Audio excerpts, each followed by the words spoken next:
It's a bright Sunday morning. So, medyo late na tayo nagising.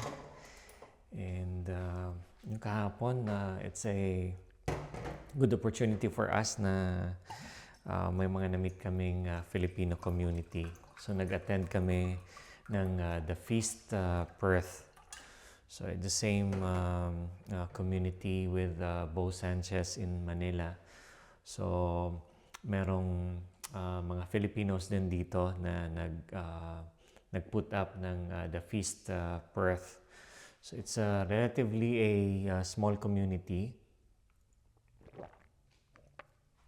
But it's all good, no? We had an opportunity na maka-attend for the second time. So, second time na namin. But we had a chance na maisama si Tam and Bella. So, good for them to experience yung ganong community. So, sa ngayon, it's a small group. Not really a small. Siguro around 60 rin or more. So sa Atwell Community Center siya, near Coburn, if I'm not mistaken. So doon siya, for the last two occasions, doon siya ginanap. But previously, I don't know kung where. So, ayun. So around at least we allot 2 to 3 hours. So, yeah, it's a good experience na at least ma-meet ng mga Filipino community, and it's good for the soul. No? Yung topic last night was about family. So, it's a good opportunity na makapag-reflect, especially yung values of Filipino values. So, yan, maganda. And even sila Tam and si Bella, they appreciated the time. So, yung mga ganun kasi, make sure na gasino ba naman yung, let's say, at least once a month. So, at least once a month yung activity. So, the last time, a little over 1 month. Yung last time was September 3 and then October 17. And yung magiging next is sa December 7. Although in between, yung youth naman ang may activity. So, in a little over a month. And yun, maganda. Maganda siyang opportunity. To think na dito sa Perth may ganong similar community. Yung mga nandito sa Perth, and follow nyo yung The Feast Perth na Facebook page. So kung interested kayong mag-join sa ganong community, yung mga announcements ng mga next activities, pinopost nila doon. So yan, it's a good chance na makihalubilo sa mga Filipino communities, especially sa mga ganong type.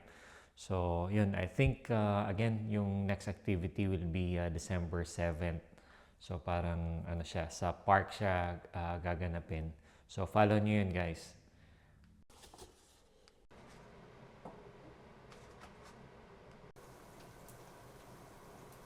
Muna tayong breakfast. Side note, going dun sa the feast sa Atwell Community Center yesterday. So nadaanan namin yung one of the first Starbucks dito sa Western Australia. So kung mapapansin nyo kasi dito sa Perth, walang Starbucks. Sa ibang state, I think Melbourne, Brisbane, Sydney, maraming Starbucks. But dito sa Western Australia in particular, walang Starbucks kasi they are supporting yung local cafes, particularly yung counterpart nila dito is Dome. And of course, yung mga maliliit para for competition, for the longest time walang Starbucks dito. But this year, 2024, before Christmas or by Christmas time, may three Starbucks stores na ma-open. And one of them is yung nadaanan namin, which is coincidentally around 14 minutes away lang sa amin. So almost done na siya. So I think it's about to open by December. And aside from dun sa Piara Waters, meron din I think sa Clarkson, which is I think malayo siya. And then one in Murdoch. And by the end of 2025, magkakaroon ng another 9 stores of Starbucks dito sa Western Australia. So I think somehow it's a good, it's good na magkaroon ng yung mga familiar shops kasi sa Philippines kasi familiar tayo sa more on Starbucks. But let's see. So para magkaroon ng variety. Although not so good sa mga local shops kasi of course it would introduce competition. So anyway, yun lang random kantuhan ko. Medyo nagulat lang ako kasi na it's about to open na pala yung one of the first Starbucks dito sa Perth, Western Australia. Ayan. Sunday morning. So actually, noontime na siya. So subukan lang natin mag-bike dito sa neighborhood. So subukan naman natin something new. So it's been a while na nakapag-bike tayo. More on walking ang ginagawa natin. Yan, pero subukan naman natin mag-bike. It's been a while na nakagamit tayo ng bike ulit. For the longest time, walking yung ginagawa natin together with my labs. Pero ngayon, subukan naman natin mag-bike. But before nag-move in ako dito sa Perth, I used to ride bikes a lot. So sumubok tayo ng nag-mountain bike muna tayo and then nag-road bike.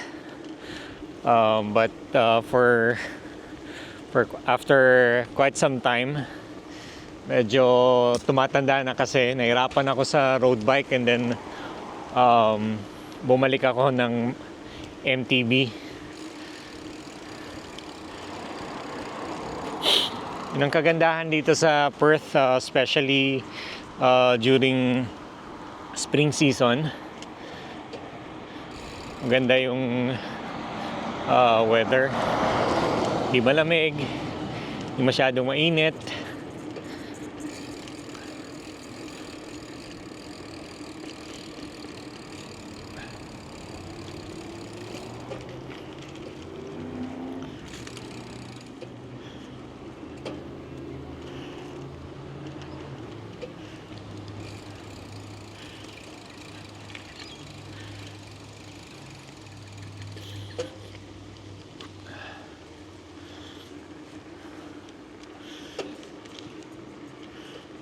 So ito yung neighborhood namin dito.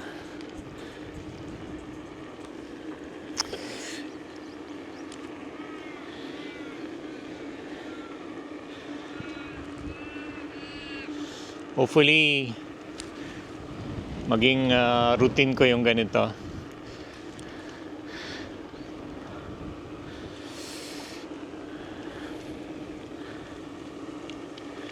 Kailangan din kasi talaga natin ng konting papawis.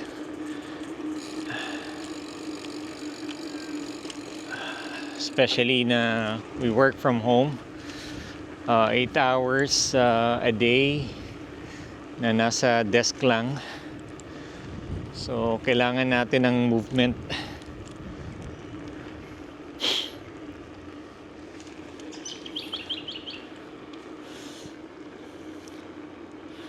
So previously nakwento natin about yung the feast here in Perth. So sa mga kabayan natin na nandito sa Perth, and then if you're open sa mga ganong activities, meeting Filipino communities, yan, follow nyo yung the Feast Perth, yung Facebook page. So you would know kung ano yung mga upcoming activities. So yung mga youth 18 years old and above, meron din silang activities specifically for young adults 18 years old and above. So they have a separate group, and may mga activities din para sa kanila.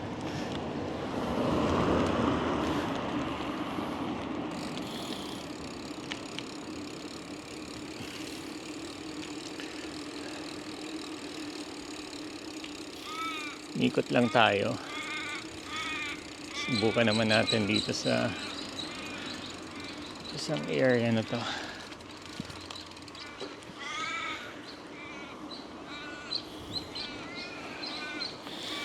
So malapit kami dito sa Mary Carroll Park.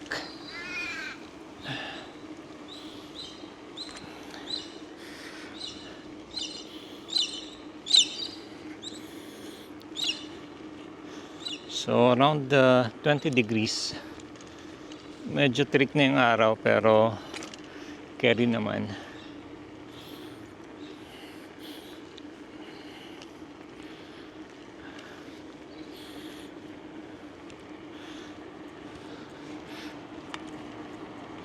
Sayang lang medyo wala pa akong bike body dito sa Perth.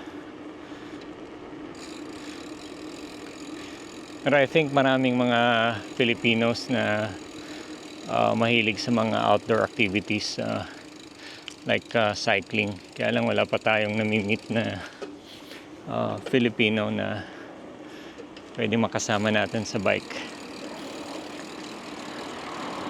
I think mostly yung mga, especially those into MTVs sa Kalamunda area sila.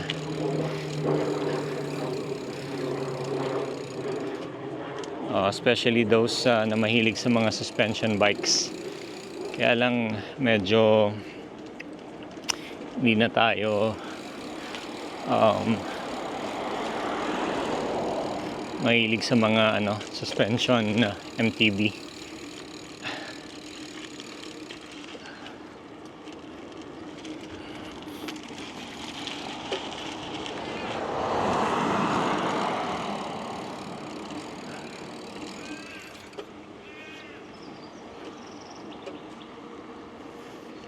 So ito nga sa left side ko, I'm not sure kung nakikita nyo. So it's a park na nire-renovate. Mary Carroll Park pala. So may area dito na nire-renovate siya. So it's been a while. I think it would take another probably 6 months before completion. So, yun ang very common talaga dito sa especially here in Western Australia. Maraming mga parks. Sa atin sa Manila, mostly yung family bonding natin is malls. So, ang pride natin sa Manila is malls. But here, especially here in Western Australia, yan, common yung mga parks. So, mga usual common activities dito ng mga locals and other immigrants is yung mga picnic, barbecue, sa mga park. So may mga barbecue equipments na sa mga park. And yun, they just gather and then barbecue over the weekends.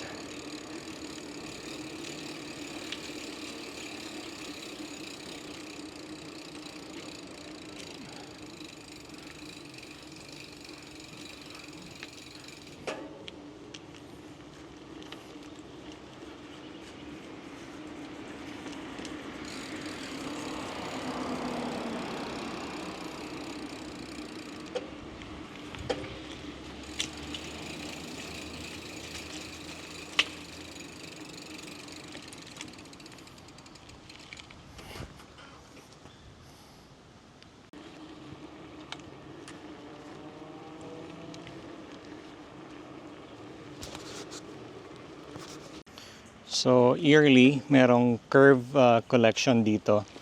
So yung mga kalat na nakikita nyo. So yung mga anything na you don't need na pwedeng ma-recycle.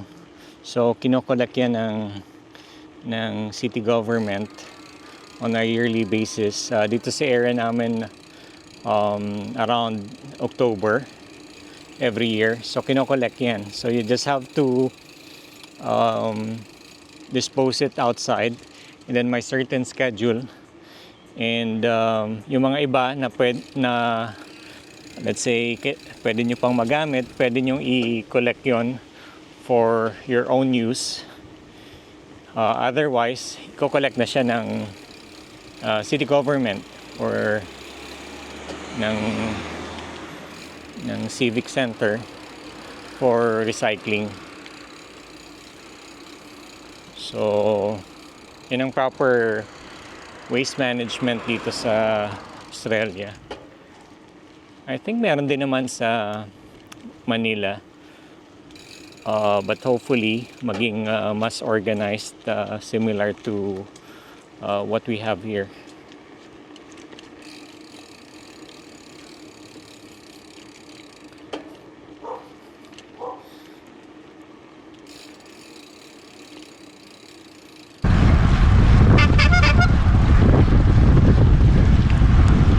Sarap magbike! Woo!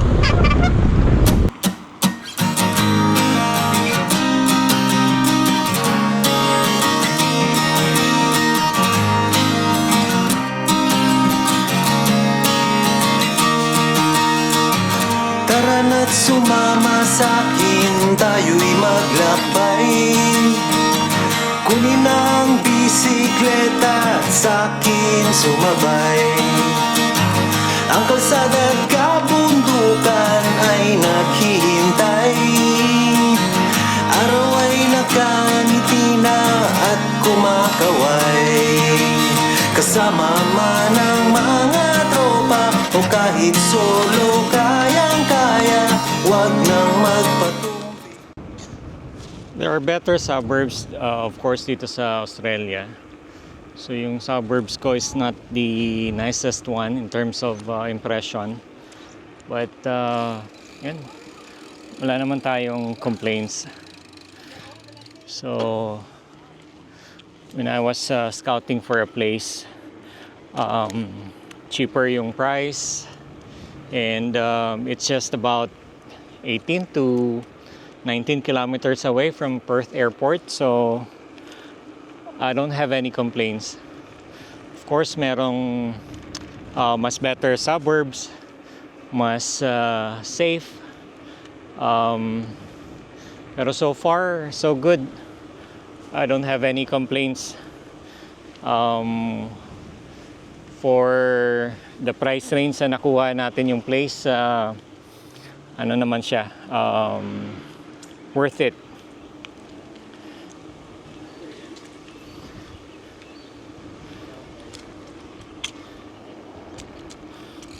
So, close siya sa schools, walking distance sa supermarkets, walking distance sa train station. So, okay naman. We don't have any complaints.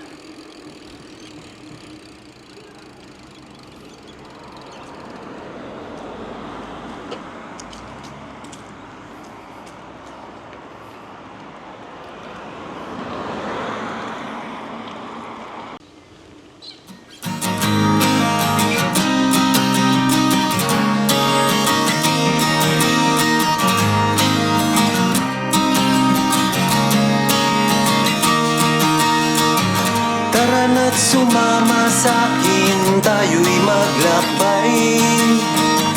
Kunin ang bisikleta at sa'kin sumabay. Ang kalsada at kabundukan ay naghihintay. Araw ay nakangiti na at kumakaway. Kasama man ang mga tropa o kahit solo, kayang-kaya. Merong malapit na lake dito sa amin dito sa Mary Carroll Park. So I think yan, especially during summer. So that helps para lumamig ng konti yung surroundings kasi may malapit na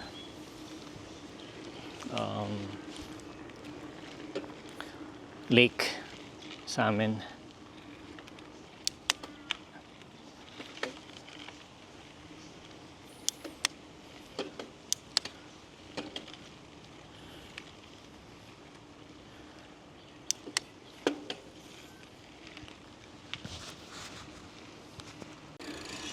May malapit din na aged care facility dito sa amin, Amaru. So dito sa Australia, very common yung aged care facility. Sa atin sa Philippines, especially sa Manila, meron din naman, but not as common here in Australia.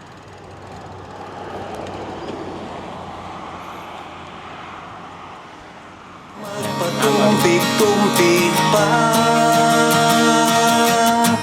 sarap magbike, tanggal ang iyong problema. Sarap magbike, tiyak mamamangha ka at magugulat sa makikita ng mata. At kung saan ka dadalhin ang iyong paa.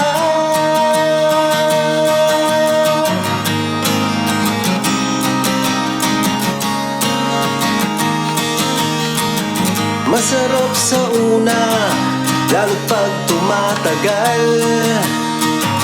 Di mararamdaman ang pagod kahit hingal. Magagandang mga tanawin ang naghihintay sa atin. Huwag ka nang babagal-bagal pa. Sarap magbike, tanggal ang iyong problema. Sarap magbike, tiyak mamamangha ka at magugulat sa makikita ng mata.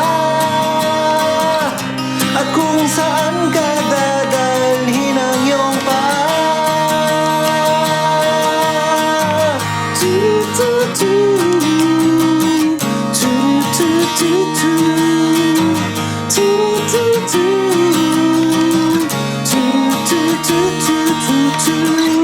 At magugulat sa makikita ng mata. At kung saan ka dadalhin ang iyong paa. Sarap magbike, tanggal ang iyong problema. Sarap magbike, ubos din ang iyong pera. Sarap magbike, tanggal ang iyong problema. Sarap magbike, tiyak mamamangha ka.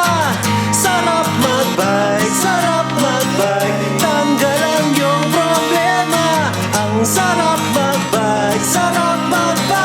tiyak mamamangha ka.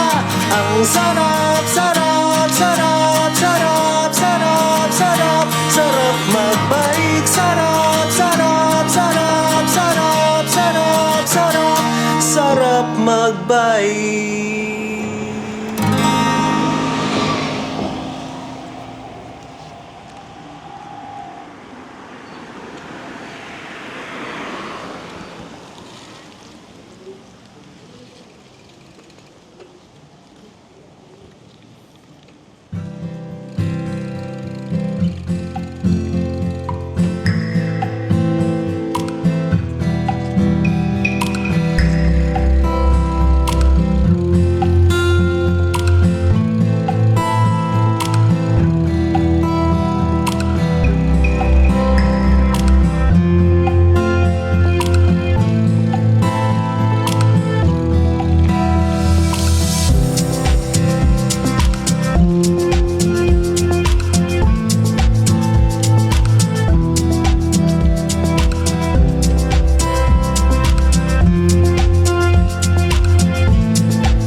So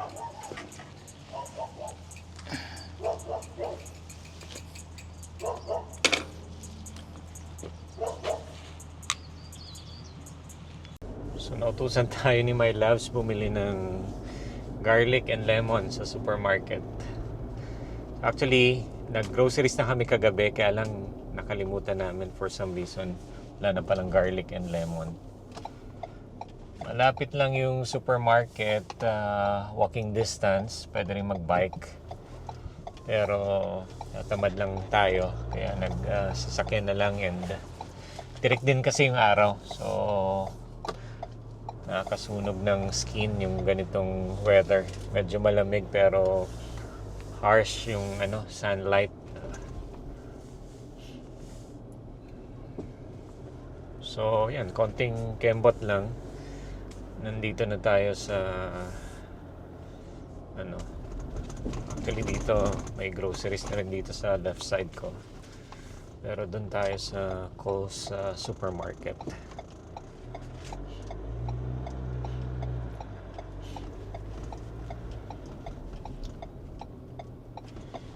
Nakakamiss yung mga sari-sari store sa Manila. So yung mga ganun kasing quick items, normally sa atin in almost any corner may mga sari-sari store. So luckily dito sa atin hindi naman malayo ang ayan. So ito na agad. May Coles supermarket dito na sa right side ko. So pag weekends, medyo late ang opening ng supermarket. So they open at around 11 in the morning. And then early din mag-close. I think until 5 lang sila. So 11 to 5 pag weekends.